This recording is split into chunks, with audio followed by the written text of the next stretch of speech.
So, Paul, was there any, memorable patients of yours who kind of dramatically changed their life or?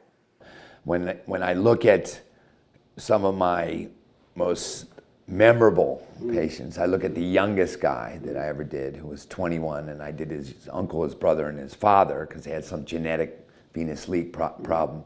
And I saw him about 6 months later. He was from another state, but he happened to be down here on spring break, and he was at a party, and he was surrounded by girls in a pool, and I could tell he had his implant partially pumped up. And I was like, yeah, all right, brother.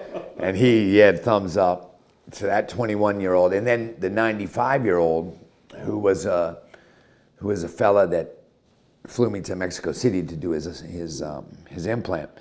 And he was just this wonderful little man, and he didn't look 95. He had the constitution of, like a 70-year-old. 95? 95. And I said, brother, you got to tell me. I mean, you got a wife, you got a girlfriend, what do you got? He shows me his plane, his private jet that he flew, along with the co-pilot, and 6 women in the back. And I go, I guess you got plenty of candidates, brother. So between 21 and 95, I guess those two would be the most memorable.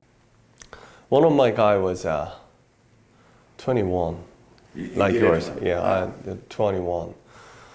And usually, my country, man comes alone. No one else, They seldom tell their wives. 80% of them never tell their spouses even. They're shy of it, They're afraid of let woman know it. But this guy was a different story. So it's like a family thing.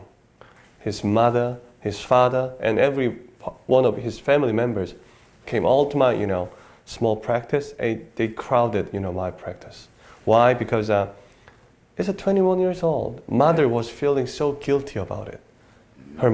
His mother, felt so guilty about it, and she was actually offensive.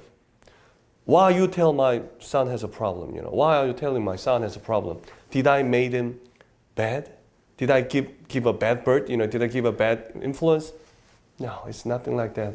Nothing like that. So anyhow, this young kid has always been like a shy, not outgoing, hiding from the, peoples. After 6 months later, became a different person. So he came up not because of the implant, but because of the urethritis. So he presented with pain in his urine. Yes. When I'm teaching, I bring you up a lot of times because when you look at the top implanters in the world, we're the ones that utilize certain types of studies, and the Doppler, and you can go into length at another time about this. But you're able to look at the 21-year-old and go, brother, it's not here. It's here. Yeah. And then you're able to look at his mother and say, it's nothing that you did. There's nothing wrong with your son's head. Your son has a vascular problem. And then you were able to watch a whole family change, that whole family dynamic change for sure. And that blows away my 21-year-old story, because yes, they came in individually. They kept coming in. Although the guy's mother was like my age and kind of good looking, which I found very interesting. But what you did was you gave them some evidence-based medicine, and you took a family and you put them together again, which is cool. I like that story. I'm going to use it, by the way. do please.